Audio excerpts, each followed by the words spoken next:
ब्रह्मांड से आप जो कुछ भी मांगते हैं तो आप वह ब्रह्मांड से मांग नहीं रहे हैं। तो इसका यह अर्थ होता है कि आप ब्रह्मांड को आज्ञा यानी कि ब्रह्मांड को ऑर्डर कर रहे हैं। और ब्रह्मांड को ऑर्डर करना गलत है, क्योंकि जैसे एक माता पिता को यह पता होता है कि अपने बच्चे के लिए क्या सही है, उसे क्या देना चाहिए, अपने बच्चे की भलाई किसमें है, यह माता पिता बड़े अच्छे से जानते हैं। तो बिल्कुल वैसे ही ब्रह्मांड हम सब के माता पिता परमात्मा परम पिता हैं। तो मेरे मित्रों, ब्रह्मांड को यह अवश्य पता होता है कि आपको क्या देना है, आपके लिए क्या सही है और आपकी भलाई किसमें हो सकती है।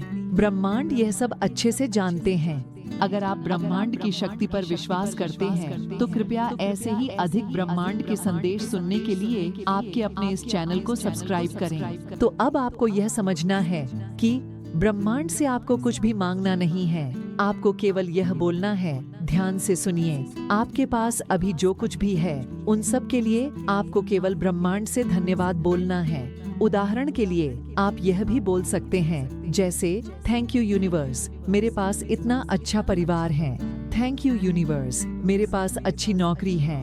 और वैसे ही अगर आपके पास कुछ नहीं है और आप वह अपने जीवन में प्राप्त करना चाहते हैं, जैसे कि आप घर चाहते हैं, तो तब उस वक्त भी आपको ब्रह्मांड से यह मांगना नहीं है।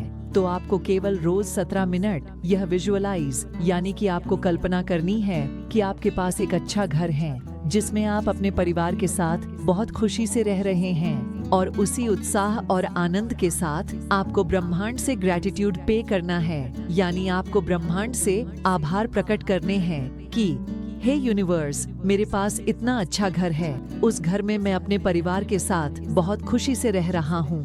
Thank you so much universe, आपके ब्लेसिंग से मैं अपने जीवन में सब कुछ प्राप्त करते जा रहा हूँ। यह विजुअलाइजेशन, यह कल्पना आपको रोज 21 दिन तक करनी है। अगर आपको कुछ भी मैनिफेस्टेशन क्वेरी और हीलिंग रिगार्डिंग कुछ बात करना चाहते हैं तो आप मुझे डिस्क्रिप्शन बॉक्स में जो ईमेल दिया है उस पर आप ईमेल कर सकते हैं। धन्यवाद। डिस्क्रिप्शन बॉक्स में एक बुक की लिंक दी है, उस किताब को पढ़कर आप यह जान सकते हैं कि उस किताब की नायिका उसके साथ घटित हुए एक हादसे की वजह से अपने जीवन में कितनी दुखी हो गई थी, कितनी नकारात्मक हुई थी, परंतु धीरे धीरे करके वह स्वयं को हील करती है और उच्च कंपन में रहने लगती है और अपनी मैनिफेस्टेशन पावर से वह अपने जीवन में एक मुकाम हासिल कर लेती हैं। मुझे आशा है कि उस किताब को पढ़कर आपको बहुत कुछ सीखने को मिलेगा। धन्यवाद। कमेंट करके बताएं कि आप भी उस किताब को पढ़ने वाले हैं।